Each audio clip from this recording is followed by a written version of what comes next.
आज परम पावन श्री गंगा जी की महिमा का वर्णन करते हैं। गंगा जी सीधे भगवत धाम भेजती, देखो भेज दिया भगवत धाम। जब से हमारी स्मृति हुई, भगवत स्मृति, जब से स्मृति जागृत हुई तो गंगा जी में ही, गंगा जी सदैव मां की तरह, कई कई दिन भोजन न मिलने पर गंगा जल पीते, जो जैसे मां के दुग्ध से संपूर्ण पुष्टता होती, ऐसे गंगा जल से पुष्टता होती थी। प्रायः गंगा जल में 4 बजे खड़े हो गए तो जब सूर्य उदय हुआ तब हटे। कई बार मन भय दिखाता, कहीं मगरमच्छ, कहीं ऐसा कोई जीव, तो लगता मगरमच्छ भी तो मेरी मां की सवारी है, क्या करेगा। बिल्कुल मातृभाव ऐसे गंगा जी से यहां तक खड़े होकर जल, बहुत गंगा जी की अपार कृपा। एक समय था जब वृंदावन वास करते थे, कहीं कोई अगर गंगा शब्द उच्चारण कर दे तो रोना आ जाता था, क्योंकि बचपन से प्यार उन्हीं के पास, उन्हीं की गोद में, हमें बस इतना ही हमारा भ्रमण था। जो भी महान पावन तीर्थ हुए, जैसे काशी से लेकर हरिद्वार के पहले तक, ऊपर नहीं चढ़े, बस गंगा किनारे, यही हमारा जीवन था। अगर हम चित्रकूट गए तो वृंदावन आने के लिए गए, क्योंकि काशी से चित्रकूट, चित्रकूट से वृंदावन, नहीं हम और कभी कहीं तीर्थ गए ही नहीं। तीर्थराज, प्रयाग, गंगा के किनारे, जितने गंगा किनारे, ब्रह्मावर्त, बिठूर, काशी, ये सब गंगा के किनारे, गंगा जी के सिवा हम कभी नहीं निकले। कई बार ऐसे संतों का समागम हुआ कि आप अयोध्या चलिए, आप अमुक तीर्थ चलिए, बस एक अनन्य निष्ठा गंगा जी के, ये स्वभाव पहले से था, अनन्य भाव गंगा जी की। शायद गंगा जी ने कृपा की तो जहां से वो प्रकट हुई उन्हीं के चरणों के धाम में भेज दिया। अपार करुणामयी, कोई भी ऐसी सदगति नहीं जो गंगा जी प्रदान न कर सके। गतिम चिंत्यताम विप्रास्तूर्णम सामान्य जन्मनाम, सामान्य जनों को भी परम गति प्रदान करने वाली, और ब्रह्म ऋषियों के चिंतन मात्र से जो गति पर, जो चाहे वो गति गंगा जी प्रदान करें। साक्षात ब्रह्म द्रव प्रवाहित है गंगा जी। गंगा जी की ही एक ऐसी अमोघ महिमा है कि जिनके दर्शन मात्र से पाप नष्ट हो जाते हैं। गंगा जी मतलब श्रीधाम वृंदावन से इस समय जैसी आसक्ति प्रगट की वृंदावन ने, ऐसी गंगा जी से आसक्ति। गंगा जी छोड़कर कहीं नहीं जाना, किनारे ही जो तीर्थ मिले मिले, कहीं नहीं जाना, नगर में भी ऊपर नहीं चढ़ना, वहीं जो आहार मिले आहार मिले, गंगा का क्यों। कैसे बताएं, क्या परमानंद स्वरूप गंगा जी हैं, जिनके दर्शन मात्र से सारा पाप नष्ट हो जाता है गंगा जी से। और आपको बताएं, अधिकतर बड़े महापुरुषों का दर्शन गंगा किनारे, जो प्रगट में थे और जो अप्रकट थे। नानक देव जी का पहला साक्षात्कार गंगा के किनारे हुआ। वृंदावन, पावन पुलिन, ये सब गंगा की रेती पे। वृंदावन, पावन पुलिन, प्रियालाल, ये गंगा की रेती, सेनपुर, साक्षात गंगा से प्रकट होते हुए सिद्ध मां। बड़े चमत्कार गंगा मैया के, बड़े चमत्कार, अद्भुत, मतलब वाणी लड़खड़ाती है उनकी महिमा को, कहते हैं कि वो महिमा तो इस जीवन में देखिए ना, इसलिए बड़ी दिव्यता गंगा जी में। गंगा जी के नाम का स्मरण मात्र करने से पाप थर्रा जाते हैं। जो गंगा जी की डुबकी लगाता है वो महापापी भी पावन हो जाता है। विश्वास हो जाए, विश्वास हो जाए। गंगा जी में स्नान करके, आचमन करके, गंगा में ही जब पितरों का तर्पण किया जाता है तो पितरों को बहुत तृप्ति होती है और पितर मुक्त होने लगते हैं। जैसे अग्नि के संसर्ग से रुई भस्म हो जाती है, ऐसे ही गंगा जी के स्पर्श से शारीरिक, मानसिक, वाचिक तीनों प्रकार के पाप भस्म हो जाते हैं। गंगा गंगेत यो ब्रूयाद योजना नाम सतैरपि, जो 100 योजन दूर, 400 कोस दूर से गंगा गंगा गंगा बोले, मुच्यते सर्व पापेभ्यो विष्णुरुकम स गच्छति, वो शरीर निष्पाप हो जाएगा, वो वाणी निष्पाप हो जाएगी, उसका मन निष्पाप हो जाएगा और वो भगवत धाम का अधिकारी हो जाएगा। जो 400 कोस दूर से भी गंगा गंगा गंगा, सब गोरा ही गोरा है, गंगा जी गोरी, महादेव जी गोरे, तो फिर उन्होंने उठा के फेंक दिया ऐसी गोरे प्रेम रसासों में। कभी सोचा नहीं था कि कभी वृंदावन, कभी सोच में ही नहीं था वृंदावन। बड़ी अनन्यता थी, इतनी निर्भयता थी। अब गंगा किनारे तो गांव में लोग ऐसे ही लाश प्रवाहित करते हैं ना, कुत्ते वहां के बहुत प्रवीण होते, बीच धारा से घसीट के लाश ला के ऐसे, और वहीं किनारे हम भी पड़े हुए हैं, वहीं वो चीथ रहे, कोई फर्क नहीं पड़ता, एकदम निर्भयता। भगवान शिव की अनन्यता। गंगा जी को जब देखते हैं तो एक तो धारा में प्रवाहित होती है, भगवान शिव के जटा में भारी तन्मयता, गंगा जी की विशुद्ध कृपा, अपार शक्ति। कह रहे सैकड़ों योजन दूर से अगर गंगा गंगा गंगा ऐसा पुकार दे तो उसका शरीर पवित्र हो जाएगा, उसका मन पवित्र हो जाएगा, उसकी वाणी पवित्र। कल नरकों का वर्णन हुआ था, आज नरकों से उद्धार का वर्णन हो रहा है भाई। गंगा जल का आचमन करने वाला, गंगा जल का स्नान करने वाला, गंगा की धारा का दर्शन करने वाला, 400 कोस दूर से गंगा गंगा गंगा ऐसा उच्चारण करने वाला नरक नहीं जाएगा। कल जब नरकों का वर्णन हुआ था तो कई लोगों के बातें आई थी कि हमारे 38 के 38 हमारे में लक्षण है, अब क्या होगा। कोई कहता हम में 5 हैं, कोई कहता हम में 2 हैं, इसका मतलब नरक जाना पक्का है। तो आज उसकी काट सुन लो। नाम संकीर्तनम यस्य सर्व पाप प्रणाशनम, करना मत अवलो नसानी अबना न सही हो, पहले नियम लो कि आज के बाद नहीं करेंगे। और नाम कर संकीर्तन करो, प्रभु का चरणामृत पियो, कभी अवसर मिले तो गंगा जी के समीप जाके साष्टांग दंडवत करके डुबकी लगाओ, आनंद पूर्वक खड़े होकर कुछ देर नाम जप करो, नरक वरक नहीं मिलेगा, सब बढ़िया मंगल हो जाएगा, पर करना ये पड़ेगा। कह रहे जो गंगा जी में स्नान के लिए कभी नहीं गए, ना गंगा जी का नाम लिया, ना गंगा जी पे श्रद्धा करते हैं, ऐसे लोगों की जीवन में जो आचरण बनते हैं वो बड़े निरर्थक होते हैं और ऐसे लोगों की ही दुर्गति होती है। पर गंगा जी का एक बार का स्नान निष्पाप कर सकता, पूर्ण विश्वास होना चाहिए।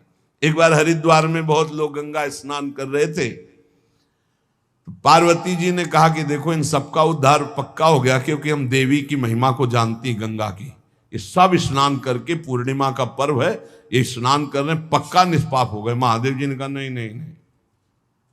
बोले क्यों प्रभु? बोले इनमें कोई गंगा स्नान कर रहा है, सब पानी में डुबकी लगा के आ रहे हैं, गंगा में थोड़ी लगा के। बोले प्रभु आप भी एक आश्चर्य में बात करते, सब देखो ना कितने भाव से नहा नहा के आ रहे हैं। बोले अच्छा इनको विश्वास नहीं गंगा जी पे, इसलिए पानी पे डुबकी लगाते हैं, कोई एक होगा जिसे विश्वास होगा। देखो अभी हम परीक्षा करते हैं। रास्ते में बैठ गए तो फिसल के जैसे गिर गए हों, ऐसे वृद्ध का रूप रख के गिरे हुए। अम्बा जी तो नवीन रूप धारण करके बोले जो निकले उससे जो हम कहें सो कहो। तो जो महादेव जी ने सिखाया तो कहते भैया ये हमारे पति देव गिर गए, थोड़ा हाथ सहयोग दीजिए, पकड़ के उठा दीजिए, अकेले उठ नहीं रहे, आप आइए। और जब कोई आने लगे तो कहना निष्पाप पुरुष ही हमारे पति को छू सकता है, अगर पापी छुआ तो भस्म हो जाएगा, बस इतना तुम्हें बोलना है, ठीक है। अब जो निकलते बोले भैया आप गंगा नहा के आ रहे हो? बोले हाँ। तो बोले आप तो निष्पाप हो ही गए हो गए, हमारे पति फिसल के गिर गए, हमारे पति निष्पाप हैं, और जो निष्पाप पुरुष इनको निकाल सकता है, अगर कोई पापी छू लिया तो भस्म हो जाएगा, आप सहयोग करो। बोले गंगा तो नहा के आए पर पाप बहुत तो हुए, अगर कहीं पाप नष्ट न हुए हो तो भस्म ही हो जाएंगे। नहीं, कोई नहीं, किसी की हिम्मत नहीं पड़ी कि महादेव जी को निकलवा दें, क्योंकि जहां ये कहती कि अगर पापी पाप तो हुए हैं यार, अब पता नहीं गंगा नहाने में नष्ट हुए कि नहीं नष्ट हुए, बेकार को भस्म हो जाए ऐसे। उनमें एक आदमी सरल भाव से गंगा गंगा गंगा माँ गंगे स्नान किया और बोले भैया हमारे पति को निकलवा। बोले अच्छा भैया, लुटा रखा। बोले भैया एक बात सुन लो, हमारे पति निष्पाप हैं, अगर पापी पुरुष छुएगा तो भस्म हो जाएगा। तो बोले भैया आपको विश्वास नहीं, गंगा मैया में स्नान करके आ रहा हूं, अब भी पापी हूं। और तत्काल भगवान बाहर निकाल किसी को।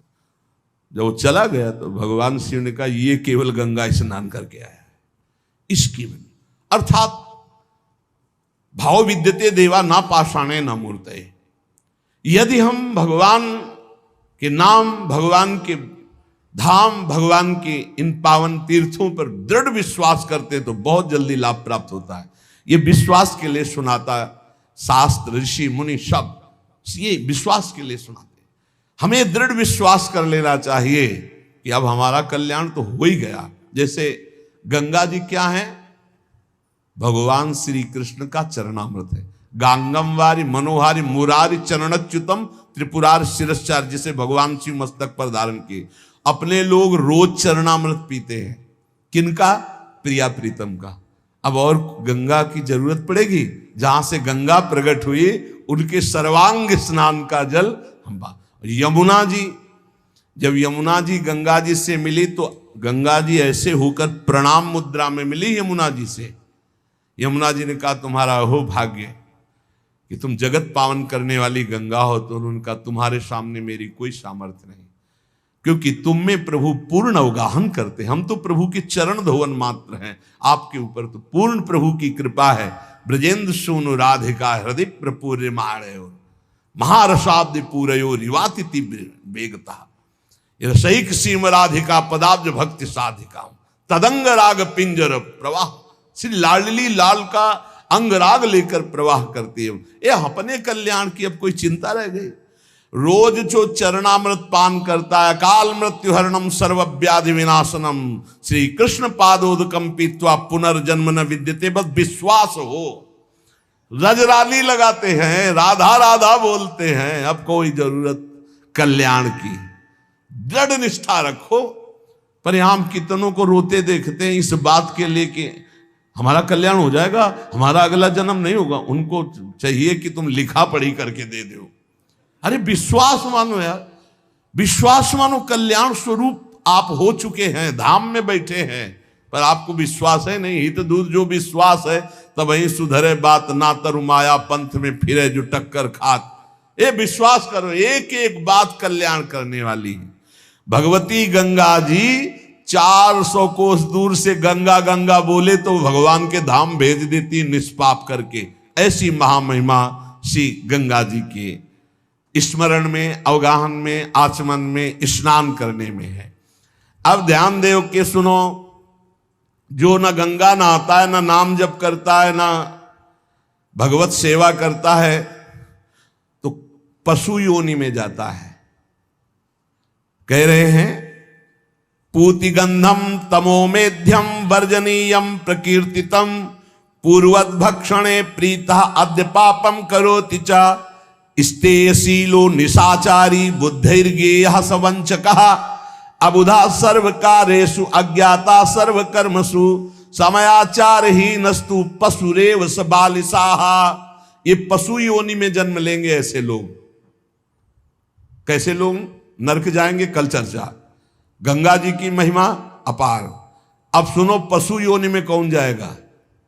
जब जीव यहां कोई पापाचरण करता है तो भूतेश्वर भगवान मथुरा में है, उनका शासन होता है। ब्रज 84 कोष के जीवों को जो प्रेत योनि को प्राप्त होते हैं उनको, और जब मुक्त होने का अवसर आता है तो ऐसे छूट दे देते हैं। ऐसे नहीं है कि वो तुमसे, यहां ऐसा नहीं कि नहीं है, कई प्रसंग पाए गए हैं अभी तो देखिए। तो पशु योनि को प्राप्त होता है।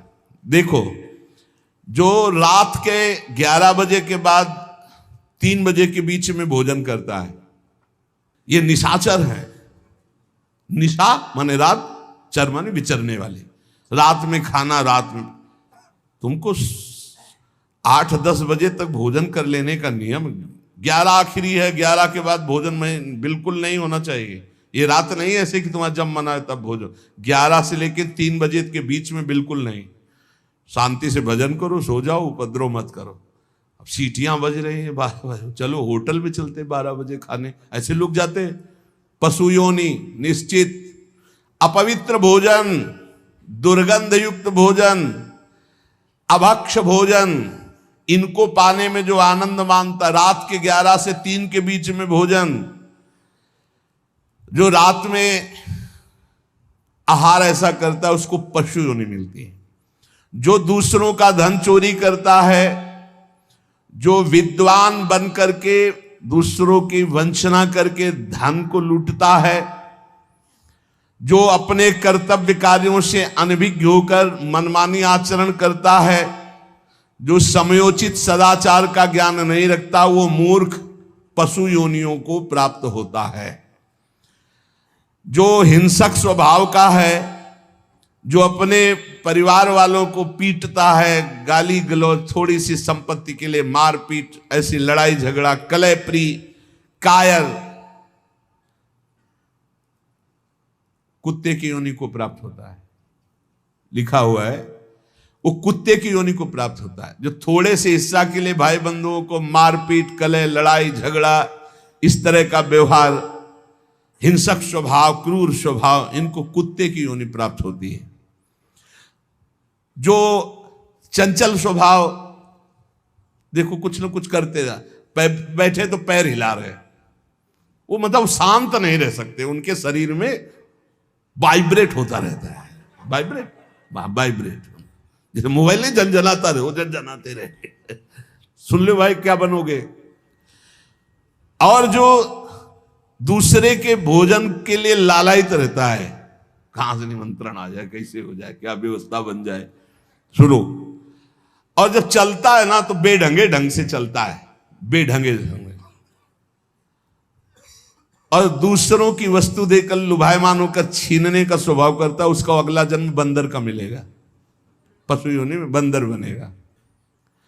जो वाणी से सदैव कटु बोलता है, कुटुंबियों से द्वेष करता है, लोगों की चुगली खाता है, उसे अगला जन्म सर्प योनि का मिलेगा।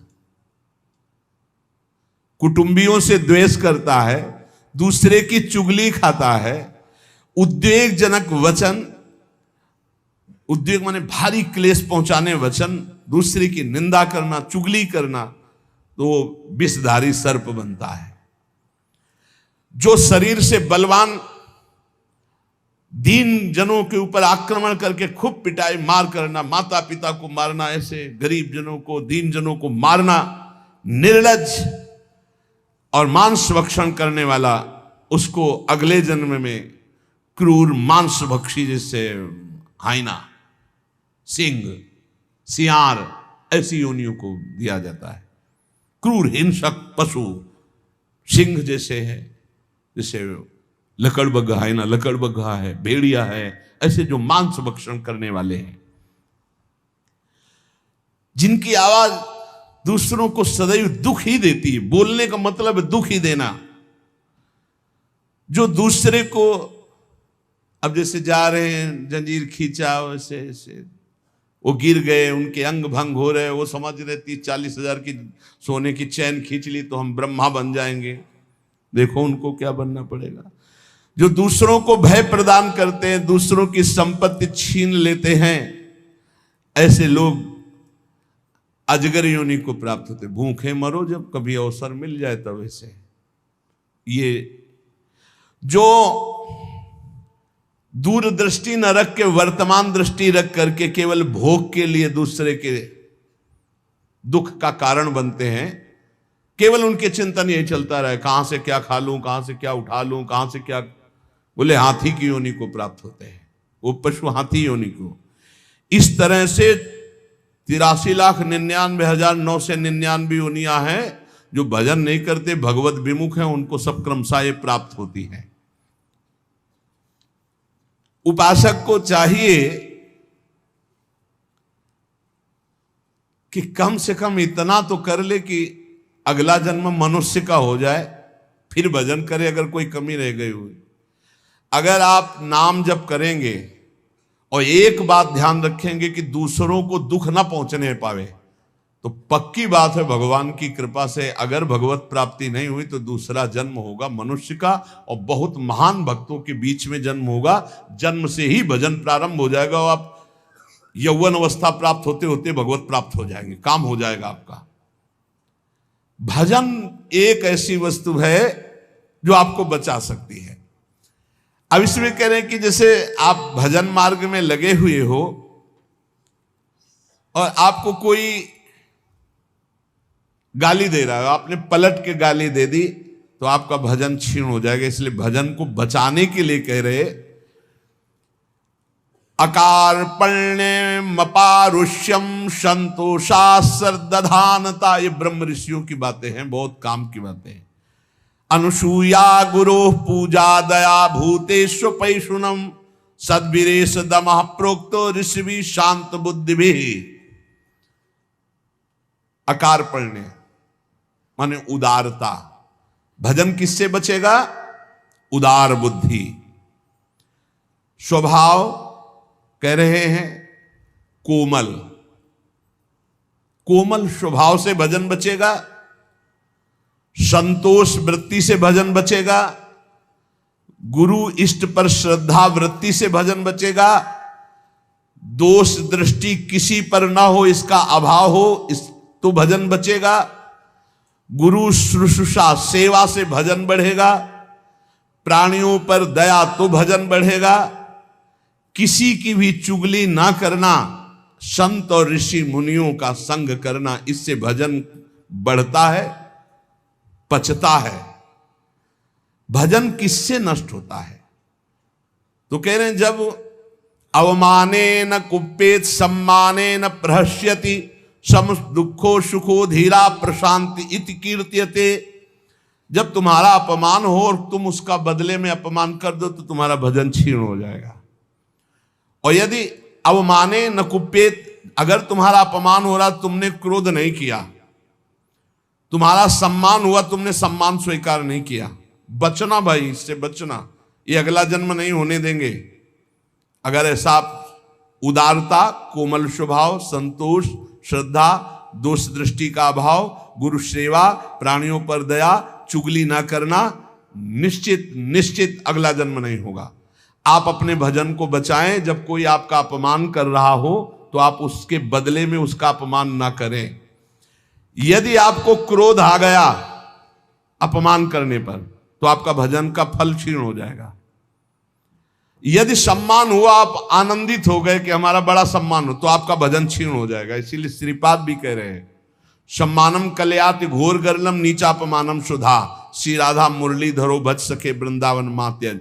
जब कोई सम्मान करे तो उसे भारी विष के समान समझो। सम्मानम कल्याति घोर गर्लम, जैसे बढ़िया खीर मिल रही हो, कान में कोई आके कह दे विष पड़ा है तो आप नहीं खाओगे। ऐसे ये सम्मान प्रणाम नमस्कार वाहवाही ये तुम्हारे भजन के नाश करने के लिए है, ये विष है, इसे मत पीना, स्वीकार मत करो। विश्व नमन करे करने दो, तुम स्वीकार मत करो, तुम हर्षित मत हो। और जब अपमान हो तो उसका अपमान करने वाले का कभी अपमान न करना। धीर पुरुष, प्रशांत पुरुष अपने भजन को ऐसे बचा ले जाता है।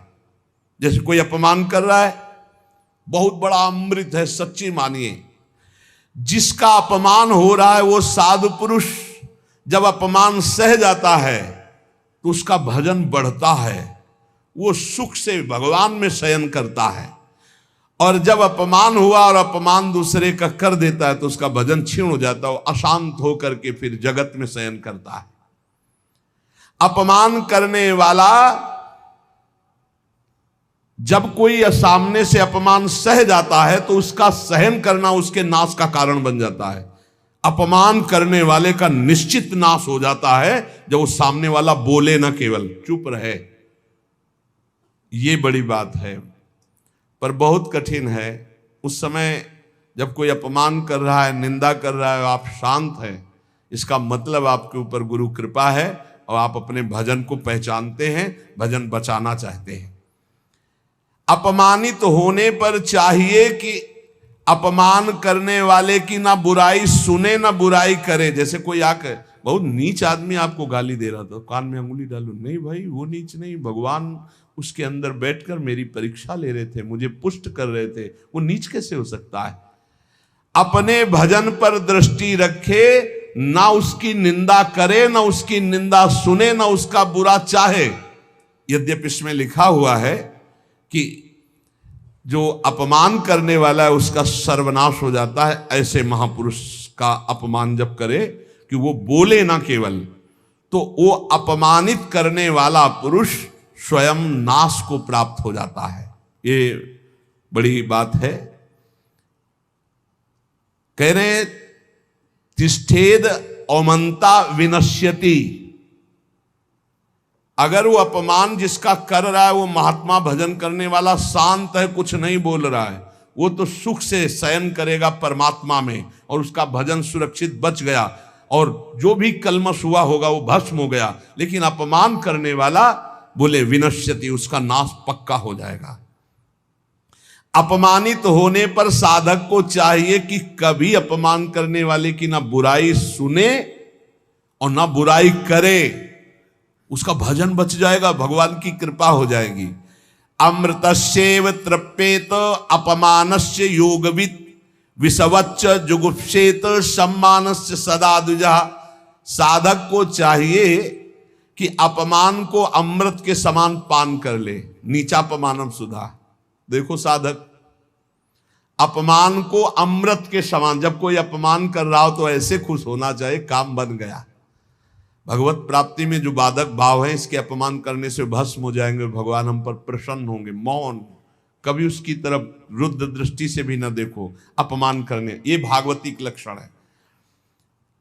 अमृतस्येव तृप्येत अपमानस्य योगवित्, अमृत है अपमान। पर देखो ध्यान दीजिए, यदि आपकी कोई निंदा कर रहा है और सही में कर रहा है निंदा, तो तुम्हें सुधार करना चाहिए, वो तुम्हारे लिए अमृत नहीं है, वो विष है, सुधार करो। और अगर वास्तविक हमारी कोई गलती नहीं हो, हमारा अपमान हमारी निंदा हो रही, तो नाचना चाहिए कि बहुत बड़ा विघ्न नष्ट हो गया और भजन में हमारी उन्नति अब पक्की होगी, पक्की उन्नति होगी, लौकिक और पारलौकिक। विषवच्च जुगुप्सेत सम्मानस्य सदा द्विज। साधक को चाहिए कि सम्मान से ऐसे बचे जैसे विष भरे भोजन से बचा जाता है, सम्मान स्वीकार न करे, प्रणाम नमस्कार ऐसे। श्री हरिवंश कोई कह रहा है, श्री हरिवंश, अब वो अगर पंचांग प्रणाम कर रहा है तो आप भी नमन कीजिए और निकल जाइए, व्यवहार मत बनाइए, दोबारा वो ना प्रणाम करे ऐसी भावना रखिए। अगर ज्यादा आप उससे प्यार करेंगे कि ये प्रणाम कर रहा है तो सम्मान स्वीकार कर रहे हैं, सम्मान देने वाले से ज्यादा प्यार नहीं किया जाता। राधा जल्दी, सम्मान विष है और अपमान करने वाले को प्यार दृष्टि से देखा जाती है। आप बड़े हितैषी हो, हमारा भजन बढ़ेगा, भगवान की प्राप्ति होगी, पर ऐसी अपनी तरफ से चेष्टा ना करे कि कोई अपमान करे। अपमान से सदैव तप की वृद्धि होती। अपमानात् तपो वृद्धि, सम्मानाच्च तपः क्षया। सम्मान स्वीकार करने पर तपस्या भजन क्षय हो जाता है और अपमान होने पर तपो वृद्धि, उसकी तपस्या की वृद्धि होती है। अर्चिता पूजितो विप्रा दुग्धा गौरी गच्छति। जो अपनी पूजा कराने लगता है, अपने प्रणाम स्वीकार करने लगता है, तो जैसे दूध देने वाली गाय दुर्बल हो जाती है, ऐसे वो तपहीन हो जाता है जो भारी प्रणाम नमस्कार पूजा स्वीकार करता है। स्वीकृति नहीं होनी चाहिए।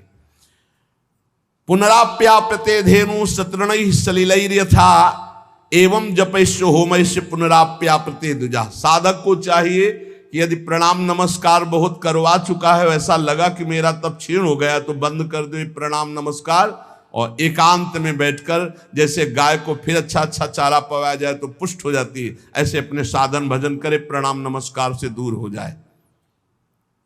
महापुरुषों ने भी ऐसी लीलाएं की जिससे प्रणाम नमस्कार बंद हो जाए। ये सबको भगवत स्वरूप मान के तुम प्रणाम करो, तभी बात बनेगी। कह रहे हैं कि अगर प्रणाम नमस्कार स्वीकार कर लिया जाए तो सम्मानाच्च तपक्षय, उसका तप क्षय हो जाता है। संसार में देखना, ब्रह्म तेज को प्रकट करने वाला कौन है? जो निंदा हो उसे सहले, वो ब्रह्म तेज को प्राप्त हो जाता है, भगवत तेज को। अपनी निंदा हो मुस्कुरा के सहले, बहुत बड़ी बात है। बोले आक्रोशक समो लोके सुहृदन्यो न विद्यते यस्त दुष्कृत मादाय सुकृतम स्वप्रच्छति। हमारी गलती ना हो, जैसे हमसे गलती हो गई फिर निंदा हो रही तब तो ठीक ही है, होना ही चाहिए।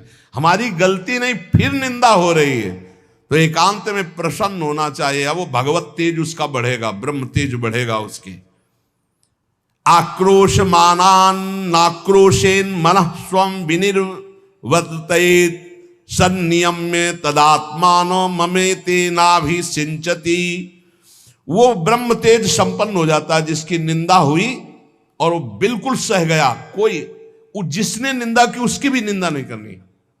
ये बहुत बड़ी कृपा भगवान की होती। तभी बड़े बड़े महापुरुषों ने कहा साधो निंदक मित्र हमारा। संतो ये निंदा करने वाले हमारे बड़े मित्र हैं, बड़े भाग्य से मिलते हैं निंदा करने वाले। नहीं, उल्टा है, संसार में यही माना जाएगा बड़े भाग्य से मिलते हैं प्रशंसा करने वाले, मुंह चुपरी बोलने वाले, लेकिन निंदा करने वाले बड़े भाग्य से मिलते हैं। कितना कलेजा उनका पक्का भगवान करते हैं। संतों का यश होता है उसी से। संसार में निंदा करने वाले के समान दूसरा कोई उपकारी मित्र हमारा नहीं हो सकता यदि हमारी निंदा करे, क्योंकि वो सब अशुभ अपने ऊपर लेकर बिल्कुल निर्मल मार्ग करके दे देता है, जाओ भगवत प्राप्ति करो। तो इसलिए संतों के वचन हैं, जो तुम्हें उद्विग्न करे, जो तुम्हारी निंदा करे, जो तुम्हारा अपमान करे, उसे सह जाओ तो अमृत में स्नान करोगे, अमृत में डूबोगे। नाम जप करो, इन बातों से कभी डरना नहीं कि कोई तुम्हारा अपमान कर रहा है, कोई निंदा कर रहा है। कोई एक संत भगवान बहुत अच्छे उपासक, उनका विक्षेप सहन नहीं होता। विक्षेप होता क्या है?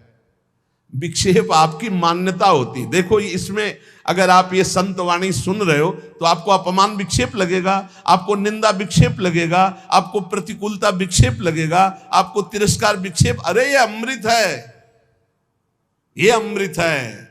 इसी को पान करके संत मत वाले बन जाते हैं।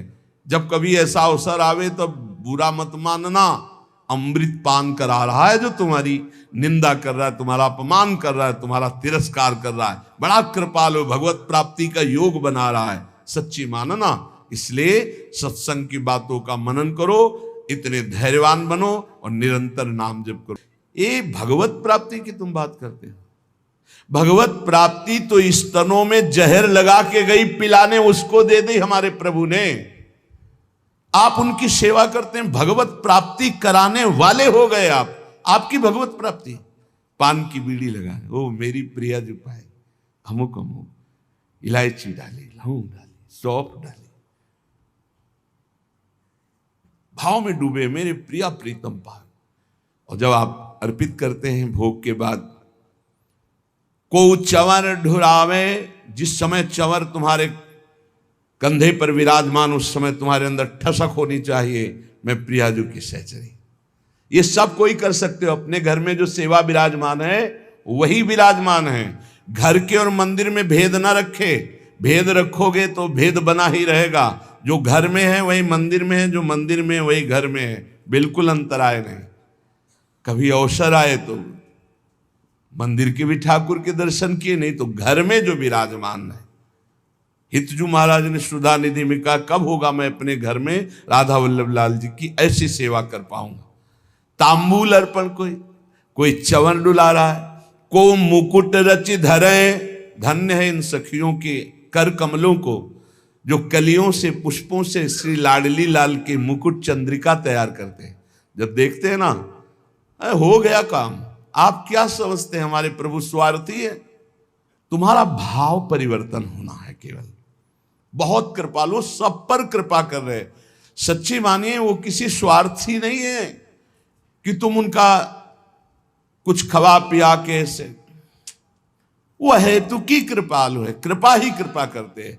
फिर सबको भगवत प्राप्ति क्यों नहीं हो जाती है? जो कृपा करते चाहते नहीं हो भैया। भगवान के प्रतिकूल आचरण कर रहे हो, पापाचरण कर रहे हो, धर्म विरुद्ध आचरण कर रहे हो, फिर भी यदि चाह लो तो तुम महापुरुष बन जाओ। वो तो कह रहे हैं अपिचेत्सु दुराचारो भजते मामन। तुम्हारा भाव तो बदले।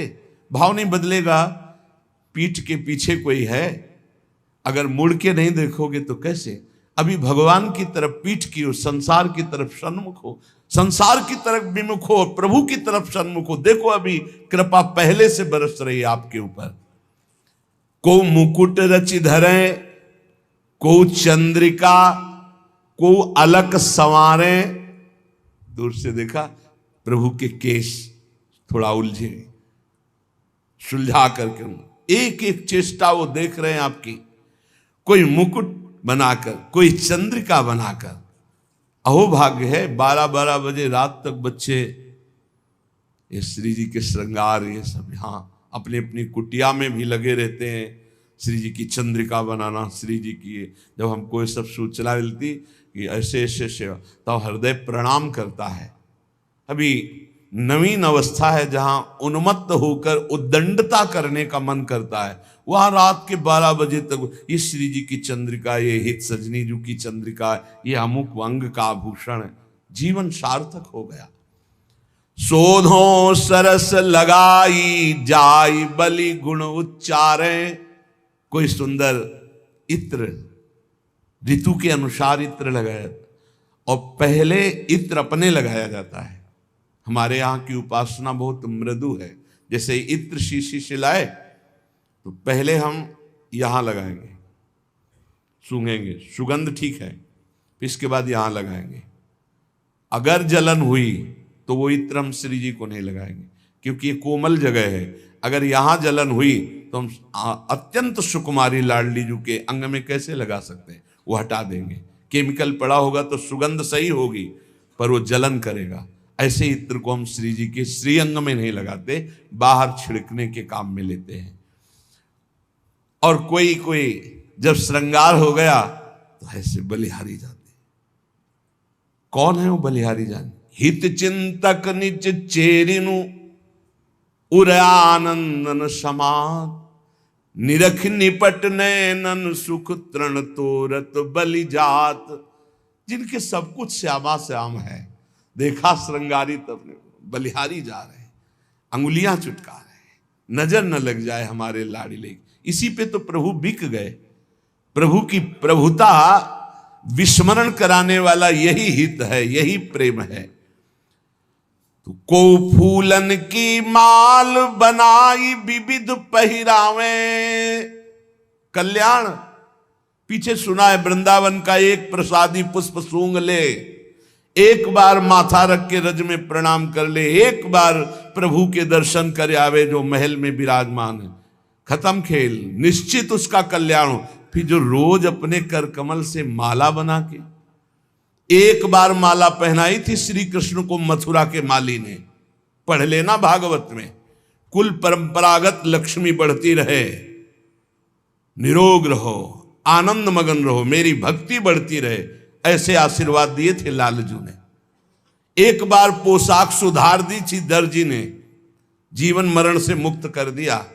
एक बार चंदन लगा दिया, कुब्जा ने विश्व सुंदरी बना दिया, परम पद का अधिकारी कर दिया। कैसे भी भाव से कोई हमारे प्रभु।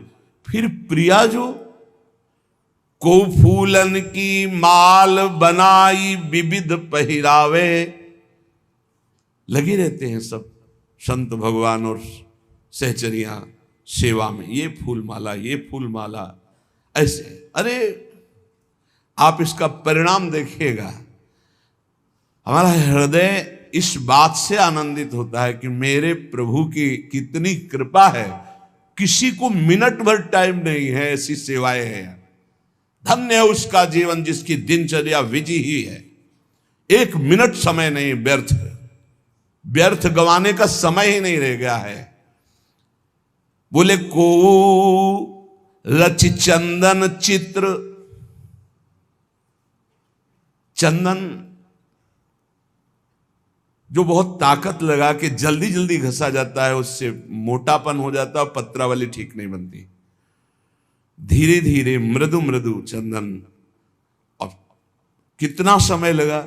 हम निज मंत्राकार वृत्ति कर लो या प्रियालाल के भाव में डूब जाओ, चंदन घिस, एक चंदन घिस रहा है और एक पत्रावली बना रहा है। कोरच चंदन चित्र मकरिका पत्र बनावे, पत्रावली की रचना कर रहे, सुंदर सुंदर भाल पर श्रृंगार कर रहे। जावक इंगुर भाल सुहाग छत्र सिर धार्यो, शीश फूल कल कमल अशल जग जस विस्तार्यो। प्रियालाल का श्रृंगार कर रहे, भाव में श्री स्वामिनी जी के सुंदर कलियों से मांग भर रहे हैं, कभी इंगुर से मांग भर रहे हैं, कभी महावर से चरणों में महावर रचना कर रहे। अहो भाग, ये इसके सामने कोई साधन भजन काम नहीं करता। पूज्य पादुड़िया बाबा जी, माला चलाना सबसे हो सकता है, लेकिन मन को एकाग्र करके इष्ट देव की, गुरुदेव की सेवा में रहना, ये सबसे कठिन काम है। सुंदर शीश फूल की रचना करके बोले क्या होगा, जग जस विस्तार्यो। ऐसे श्री जी की सेवा करने वालों का इस संसार में यश होता है, ब्रह्मादि नमस्कार करते हैं, वो ऐसी उच्च कोटि की गति को प्राप्त होता है। निरखि छक्यो छवि छैल त्रिभंगी मोहन लाला, कोटि काम लावण्य अंग रस निधि भर बाला। जब लालजू ने देखा इसने हमारी प्रियाजू का, प्राणेश्वरी का श्रृंगार किया, सब न्यायाधीश लालजू महाराज ही है, सब कर्म बंधन छिन्न भिन्न और महाप्रेम सुख को प्राप्त करता है। इसीलिए आप सब वृंदावन के कृपा पात्र जन हैं। अपने घर में जो राधा नाम विराजमान है, जो राधा वल्लभ जी की छवि है, जो गुरुदेव की छवि है, ये साक्षात मान करके इनको दुलार कीजिए। कोई देखे ना देखे, छोटा सा चंवर ले ली, ना चंवर हो एक कपड़ा बांध लीजिए, समझ रहे, कपड़े से आप वो तो केवल भाव देख रहे हैं, भाव देख रहे हैं। मान लो चंवर लाने के पैसे नहीं आपके पास, इत्र लाने के पैसे नहीं, आप भाव में ऐसे कीजिए, बहुत सुंदर इत्र केवड़े का डाला, भारी सुगंध, बहुत शीतल, और हम श्री जी के लगा रहे हैं। कुछ नहीं है, ना रुई है ना इत्र है, और इत्र लग गया, श्री जी प्राप्त। भाव भाव भावोत्सवेन भजताम रस कामधेनु। एक बार एक कोई स्वामी श्री हरिदास जी की महिमा सुनी तो दर्शन करने के लिए सोचा, वो बड़ा व्यापारी था। तो आज के 500 वर्ष पहले 1 लाख रुपए की कितनी महिमा थी, 1 लाख रुपया 500 वर्ष पहले 1 लाख रुपए का इत्र लेके आया। पता लगाया तो स्वामी जी यमुना के पावन पुलिन पर बैठे, आंख मूंदे, गया दंडवत किया, स्वामी जी महाराज एक ये इत्र लाए हैं बिहारी जी की सेवा के लिए, 1 लाख मुद्रा लगा के। स्वामी जी का ला, आंख खोल के देखा भी नहीं, लिया, ढक्कन खुला उसका, ऐसे रेत में मारा ऐसे, और ताली बजा कर ऐसे। बड़ा दुख हुआ उसको, 1 लाख का इत्र लाए और रेत में फेंक दिया। फिर स्वामी जी बाह्य दशा को प्राप्त हुए, जब देखा उसकी तरफ, वो विकल, मेरी सेवा स्वीकार नहीं हुई, फेंक दिया गया। उनका जा निधिवन में बिहारी जी के दर्शन करो, जाके जाओ। जे ही निधिवन राज के प्रधान द्वार पर गया तो वही इत्र की सुगंध, और जब बिहारी जी पे गए तो बिहारी जी के पूरे सब वस्त्र भीजे हुए थे उसी इत्र से। इत्र डाला रेत में और भींजे हुए बिहारी जी थे। अब वो तो दौड़ा दौड़ा आया स्वामी जी के चरणों, स्वामी जी ऐसा आप ताली बजा के हंस रहे थे, कृपा करके बताइए। अब हमारा संशय दूर हुआ कि इत्र तो बिहारी, पर प्रभु उस समय, तो उनका उस समय प्रियालाल होली खेल रहे थे, तो लाल जो पिचकारी तक तक करके प्रियाजू के श्रीअंगों में मार रहे थे। इतने में तुमने इत्र दिया तो पूरी इत्र की बिहारी जी के, तो भाई इतने में विजय हो गई हमारी लाडली जी की। बिहारी जी पूरे तर्ण थे इत्र से। भाव की वस्तु तत्काल पहुंचती है, वस्तु हो ना हो, भाव कर लो तो पहुंच जाएगी। पूज्य श्री रघुनाथ दास गोस्वामी जी राधा कुंड निवासी, शरीर अस्वस्थ हुआ।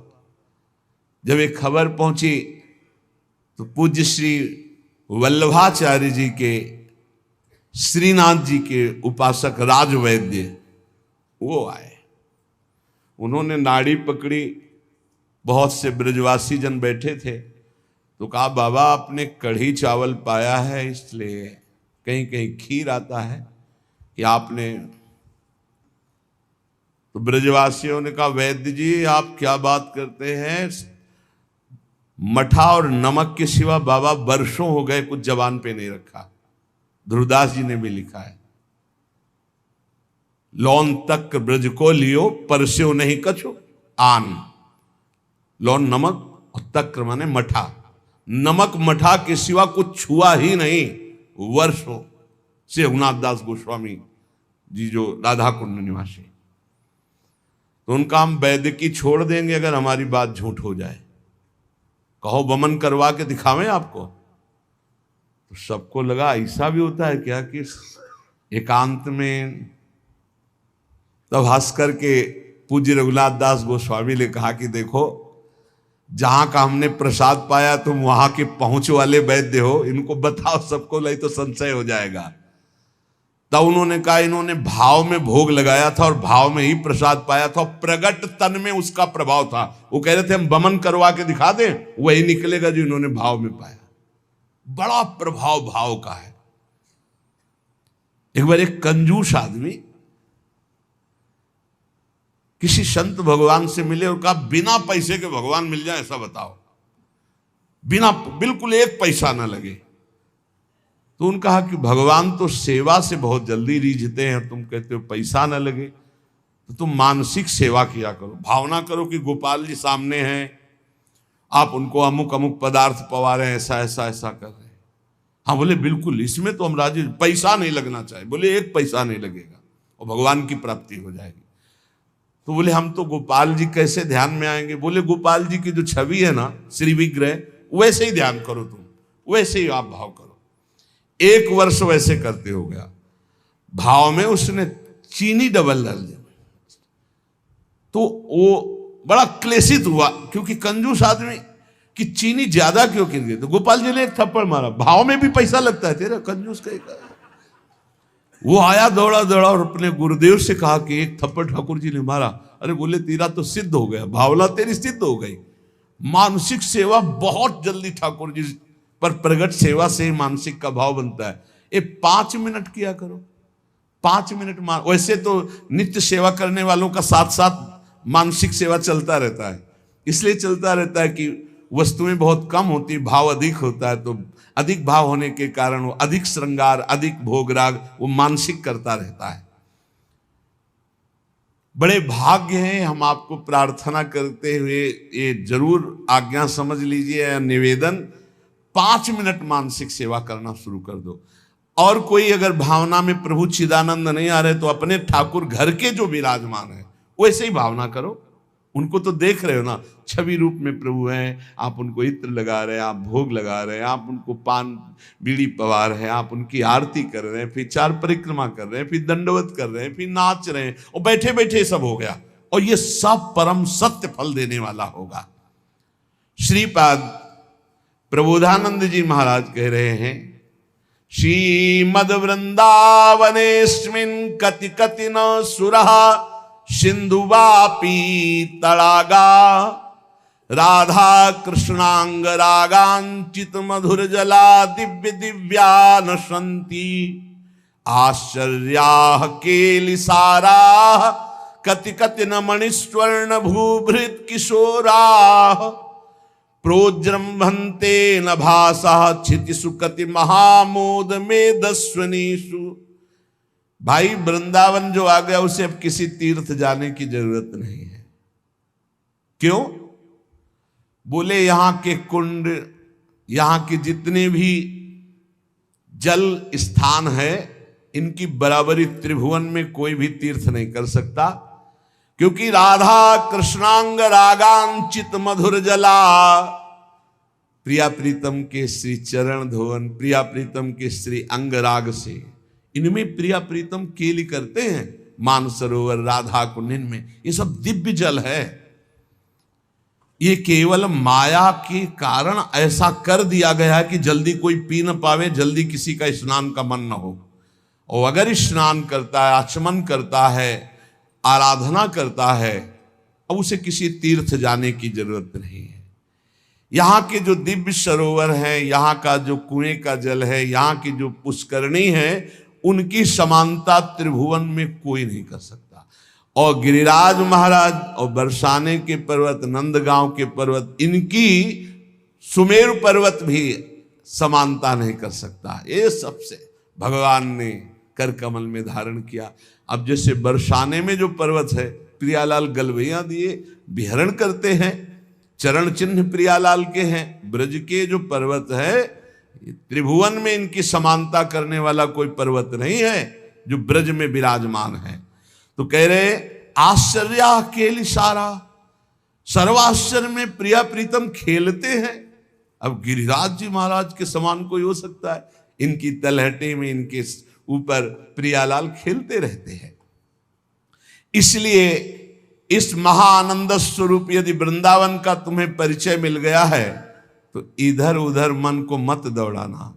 यहां आने के बाद फिर और किसी तीर्थ जाने की, घर आ गए तो द्वार जाने की जरूरत क्या है? हरि के घर आ गए तो हरिद्वार जाने की जरूरत क्या है?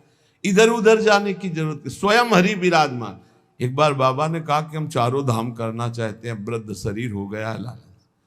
भगवान ने चारों धामों को कहा कि यही विराजमान हो जाओ पूर्ण रूप से। तो केदारनाथ, बद्रीनाथ सब यही विराजमान है, विश्वास करो, सब यही विराज। एक बार यदि आप ब्रज आ गए, अब आपको किसी और तीर्थ जाने की जरूरत नहीं। मोहिन्याम अपि नास्ति मेद भूत मति का पार्वती का उर्वशी कावान्यावर वर्णनी रतियुता यच्चेटिकांग छटाम। भाई यदि वृंदावन आ गए हो और इस रज रानी का सेवन करोगे, रसिकों का संग करोगे, तो तुमको एक ऐसे स्वरूप की प्राप्ति होगी कि जो त्रिपुर सुंदरी भगवती का भी वैसा स्वरूप नहीं है, और इतनी सामर्थ्य प्राप्त होगी कि उर्वशी की भी ताकत नहीं है कि तुम्हारे मन को चलायमान कर दे। सच्ची मानना, ऐसी स्थिति प्रियाजू के गोरे चरणारविंद की उपासना से प्राप्त होती। उर्वशी की भी ताकत नहीं कि मन को चलायमान कर सके, और ऐसा सुंदर वपु है कि त्रिपुर सुंदरी भगवती का भी नहीं, जैसा श्री जी की दासियों का है। कावान्या वरवर्णिनी, फिर और कोई युवती हो ऐसा त्रिभुवन में, ऐसा असंभव। स्वयं मोहिनी अवतार की भी सामर्थ्य नहीं कि राधा उपासक की बुद्धि को मोहित कर सके।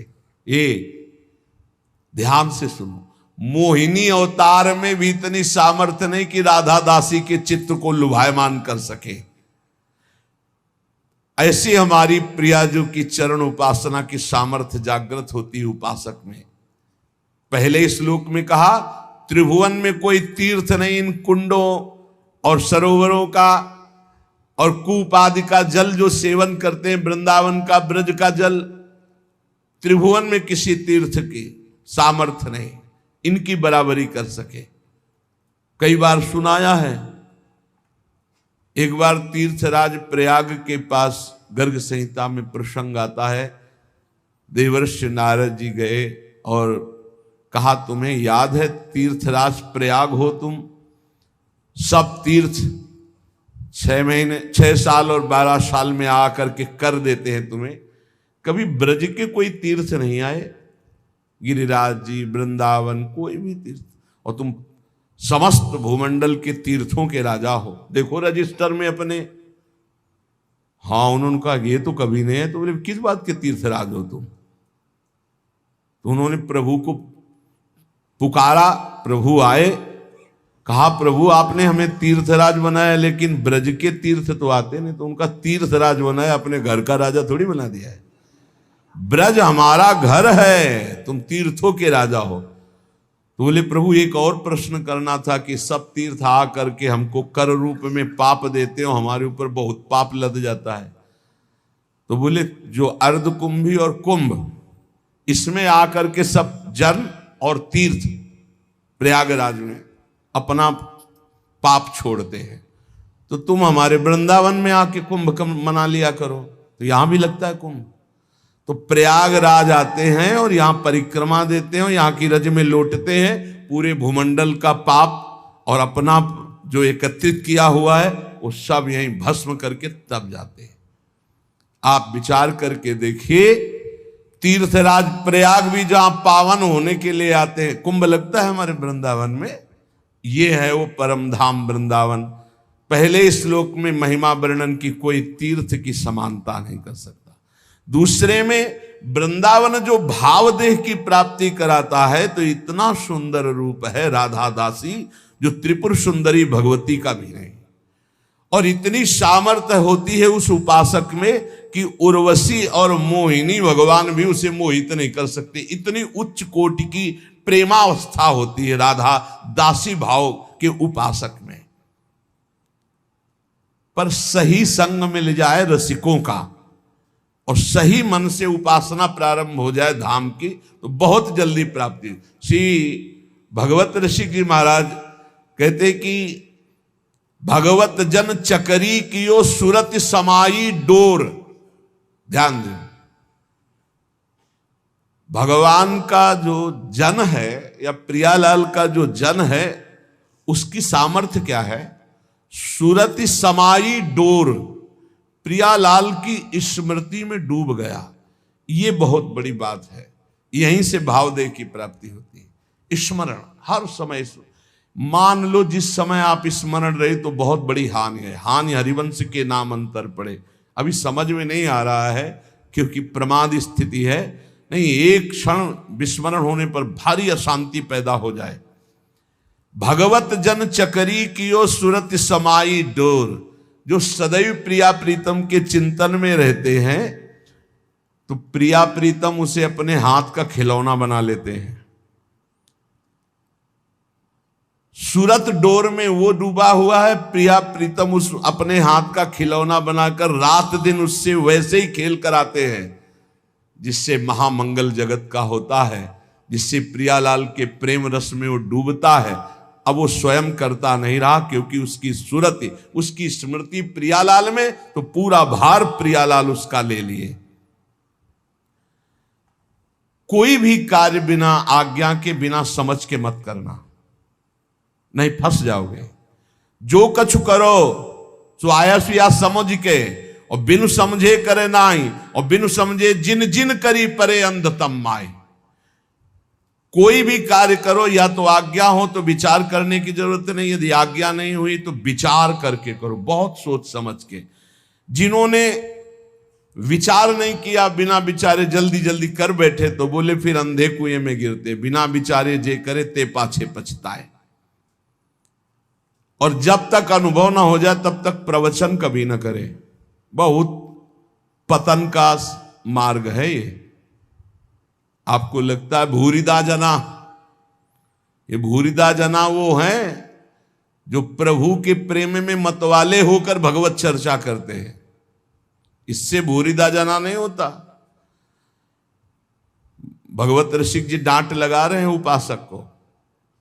पहला कहा कि जिनका चित्त निरंतर प्रियालाल की सूरत में डूबा हुआ है, प्रियालाल पूरा योगक्षेमम वहां में हम का भार ले लेते हैं अपने हाथ में और उसको अपने हाथ का खिलौना बनाकर खेलते हैं।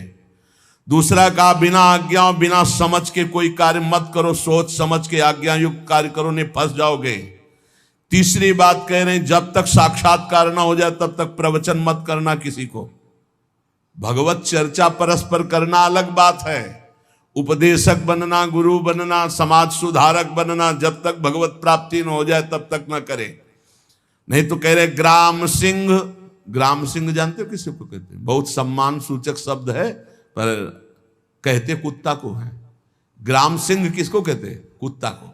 ग्राम सिंह भूस्यो विपिन देख सिंह को रूप, सुन सुन भूषे गलिन में सबे स्वान बेकूफ। अगर एक कुत्ता भूंक दे तो दूसरा भूंकेगा, फिर पूरे पूछो उनसे क्यों भूखे? बोले पहले वाला भूखा था, उधर वाला भूखा था। बोले उससे पूछो तुम क्यों भूखे? बोले कुछ ऐसा आभास हुआ था हमको कि उधर कोई आवाज आ रही है बस। बोले जिसने भगवत साक्षात्कार नहीं किया, इसमें जो कहा है स्वान बेकूफ, उसको पता नहीं है क्यों भूख रहा है, और सही भूख रहा है कि गलत भूख रहा है। बोले कुछ लोग ऐसे होते हैं जो भगवत साक्षात्कार ना कह के केवल सुने सुनाई बातें दूसरों की सुनाते रहते हैं, उनको कहते हैं श्वान बेकूफ। तुम्हारा क्या अनुभव है? तुम क्या डूबे हो इसमें? तुमने क्या साक्षात्कार किया? यहां के प्रवचन से ये बात ले ली, वहां के प्रवचन से ये बात ले ली, वो ले ली, वो ले सुना। तुम्हारा अनुभव क्या है? तुम कहां स्थित हो? बोले जो कही सुनी बातें दूसरों को सुना सुना कर अपनी वासनाओं की पूर्ति करते हैं, भक्ति से कोई मतलब नहीं, भगवान से कोई मतलब नहीं, भगवत साक्षात्कार किया नहीं, आंखों से देखा नहीं, अनुभव किया नहीं, केवल सुनी सुनाई बातें भूख रहे, बोले उनकी दशा स्वान जैसी है। ऐसे का संग न करे। ये भगवत प्राप्ति के लिए सीधी बात। पहले में कहा स्मृति डोर, तो प्रियालाल अपने हाथ में सारा भार ले लेते। दूसरे में कहा जो भी कार्य करो सोच समझ के करो, आज्ञा के अंतर्गत करो। तीसरे में कहा सत्संग उसी का सुनो जहां अनुभवजन्य बातें हों, केवल सुनी सुनाई पढ़ी पढ़ाई बातें से नहीं बात बनेगी। तुमने क्या देखा है जीवन में? तुमने क्या अनुभव किया है? तुम इस मार्ग में कितना चले हो? बोले एक कदम नहीं। बोले फिर संग नहीं करना, फिर संग नहीं करना। ग्राम सिंह भूस्यो विपिन, देख सिंह को रूप, सुन सुन भूसे गलिन में सबे स्वान बेकूफ। उनसे पूछो कि वल्ला मचा रहे, कुछ देखा, कुछ अनुभव किया? वो भूख रहा था, वही हम भूख रहे हैं। भगवत रसिक जी कह रहे हैं महापुरुषों को किसी से फर्क नहीं पड़ता। चौथी बात कह रहे हैं कि भगवत प्राप्त, पहला है निरंतर चिंतन तो भार प्रिया प्रीतम, दूसरा सोच समझ के आज्ञा के अनुसार आचरण, तीसरा है जिसको अनुभव नहीं, भगवत साक्षात्कार नहीं, प्रवचन नहीं सुनना। चौथा कह रहे कपटी ज्ञानी कंस से बगुला कैसो ध्यान, भेष बनायो पूतना जिमयसी मखमल म्यान। जिमयसी मखमल म्यान दसन कुंजर के ऐसे, स्वार्थ साधत और दिखावत और ही जैसे, ऐसिन को संग तजो भक्त भगवत जिन दपटी। लोभी करे अनर्थ अर्थ जाने नहीं कपटी। भगवत रसिक जी कह रहे कपटी संग न कीजिए, चाहे विष्णु सो होई, भगवान के समान भी हो तो नहीं। कपटी का केवल स्वार्थ साधन के लिए उसका उपदेश, उसका नाटक सब केवल अपनी वासना की पूर्ति के लिए, रुपया पैसा अर्थ के लिए, मान सम्मान के लिए। जब वसुदेव जी अपना पुत्र देने प्रथम गए तो बड़ा भारी उपदेश कंस ने दिया है, बड़ा ज्ञानी। तो कह रहे कपटी ज्ञानी कंस से। जब हिरणाक्ष मारा गया तो हिरण्यकश्यप ने जो उपदेश दिया पढ़ के देखना, पूरा ब्रह्म ज्ञान। भगवान से द्वेष करता है और शास्त्रों का ज्ञान बघारता है। तो बोले ऐसे ज्ञानी से बचो, ऐसे ज्ञानी से बचो जिनको कोई अनुभव नहीं है, भगवान से प्रीति नहीं है, केवल कपट करके ज्ञान बोल रहे हैं। बोले कपटी ज्ञानी कंस से। और बगुला कैसो ध्यान, ऐसे ध्यानी से भी बचो। टांग उठा के बगुला खड़ा रहता है, ऐसा लगता है भारी तपस्वी, जल में कितना बड़ा शांताकारम। देख लियो, अब बगुला को देखना है ना, एक टांग उठाए बस बिल्कुल एकदम, पर वो ध्यान में नहीं है भगवान के, वो मछली के ध्यान में है। ऐसे देखो महापुरुष है, कह रहे हैं ऐसे कपटी ज्ञानियों से बचो जो कंस के समान केवल उपदेश देते हैं, आचरण बहुत गलत है। ऐसे बगुला के समान ध्यान करने वालों से बचो जिनका ध्यान केवल मछली पे है, वो खड़े हैं, ऐसा लग रहा है कि बहुत तपस्या कर रहे हैं। जिनका ध्यान रुपया पे है, मान सम्मान पे, भोग वासनाओं पे है। तो जिमियसी मखमल म्यान दसन कुंजर के ऐसे, बोले वेश बनायो पूतना जिमियसी मखमल म्यान। जैसे बहुत कोमल मखमल में सजी सजाई म्यान के अंदर तलवार रखी रहती है, ऐसे सज के वेश बना के पूतना गई थी। यशोदा मैया की हिम्मत भी नहीं पड़ी कि पूछ सके कि तू कहां से आई है। इतना सुंदर रूप कि लगा साक्षात लक्ष्मी जी अपने पति के दर्शन करने आई, और इशारा कर दिया था लाला उधर है। इतनी सुंदर रूप, तो बोले सुंदर भेष में भी लुभायमान ना हो। मखमल की म्यान में अंदर रखी क्या है? तीक्ष्ण तलवार। ये देखो महापुरुष है। बोले बहुत ज्ञान बघार रहा है, आचरण कैसे है? चाहत क्या है इस ज्ञान की? संसार, रुपया, पैसा? बोले कपटी ज्ञानी कंस से। बोले बहुत ही मुद्राएं बहुत। बोले ऐसी मुद्रा तो बगुला भी बनाता है बहुत ध्यान से संभल के, उसका दृष्टि केवल मछली पर है, ऐसे दृष्टि रुपया पे। ये तो एकांतिक जब वास किया जाता है तब पता चलता है, या तो फिर भगवत प्राप्त हो तो एक दृष्टि में पता चलता है। संसार को छलने में पूरा जीवन लगा दिया तो लगा क्या? भगवान से भी कपट, मोहि कपट चल छिद्र न भावा। बगुला जैसा ध्यान भगवान को पसंद नहीं।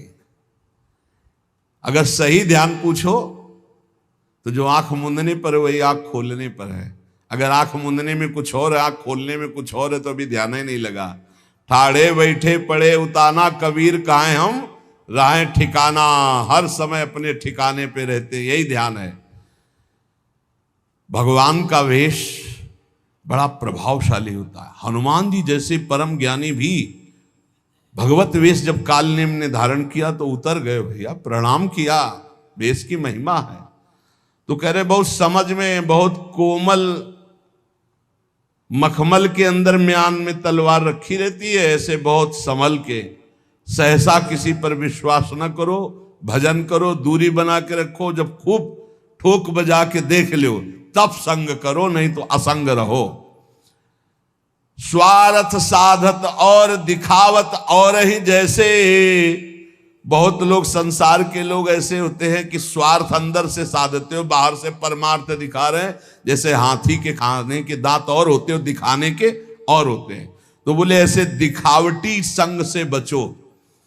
भगवत रसिक जी कहते हैं ऐसे के संग तजो भक्त भगवत जिन दपटी। लोभी करे अनर्थ अर्थ जाने नहीं कपटी। ये कपटी लोग शास्त्रों का अर्थ नहीं जानते हैं। ऐसे कपटी चाहे संत वेश में हो चाहे किसी भी वेश में हो, दूरी बना के रखो। ये स्वार्थ में अंधे लोग परमार्थ को तो पहचानते नहीं, स्वार्थवश अनर्थ करने में लगे रहते। दूर रहे ऐसे से। बड़ा अनर्थकारी रूप देखते हैं कभी कभी, ऐसा प्रगट रूप। अपने को तो धैर्य पूर्वक सहना है, लेकिन ऐसी साधुता नहीं होती। साधुता शास्त्र में जो वर्णन, उसके विपरीत आचरण मिले तो संग न करना और डरना भी नहीं कि इनके साप से कुछ हो जाएगा। जिनके अंदर साप और वरदान देने की सामर्थ्य होती है वो घर घर भटका नहीं करते। आप और समझ लो हमारी बात, तुम्हें सरल भाषा में बता रहे। जिनके अंदर साप और वरदान देने की सामर्थ्य होती है वो घर घर भटका नहीं करते, और जिनकी ऐसी सामर्थ्य होती है वो कभी साप वरदान सहसा दिया नहीं करते। कभी कोई ऐसा जगत मंगल करने का हो तो उनका साप भी जगत मंगल होता है, वरदान भी जगत मंगल होता है। जैसे नलकुबर मणिग्रीव को साप दिया तो कहां पहुंचाया? नंदालय में। कहां खड़े थे? मदिरा पिए गंगा जी में दिगंबर खड़े थे। पहुंचा कहा दिया? नंदालय के। और मिलाया किससे? श्री कृष्ण से। ये वरदान है ये साप। मुनिन का क्रोधो मुक्तिदाता। और ये जो ऐसे धमकी देना तो दरवाजा बंद कर लेना चाहिए और राधे श्याम कह के हट जाना चाहिए। उनका अपमान भी मत करो, पर डरो भी मत। ऐसे से कुछ नहीं होता। ये केवल रुपए के गुलाम है, क्या साप देंगे, क्या वरदान देंगे। जो हरि का दास होता है उसमें सामर्थ्य होती। जो हरि का दास होता है उसको कभी ऐसी आवश्यकता नहीं होती। भगवान का दास कभी किसी के आगे हाथ फैला नहीं सकता है, पहचान होती। भगवत रसिक जी ने 3 बातों में सावधान होने के लिए कहा। पहली बात, बिना समझे, बिना आज्ञा लिए, या शास्त्र आज्ञा या गुरु आज्ञा, तब कार्य करो। समझो भगवान ने क्या कहा है, गुरु ने क्या कहा है। दूसरी बात,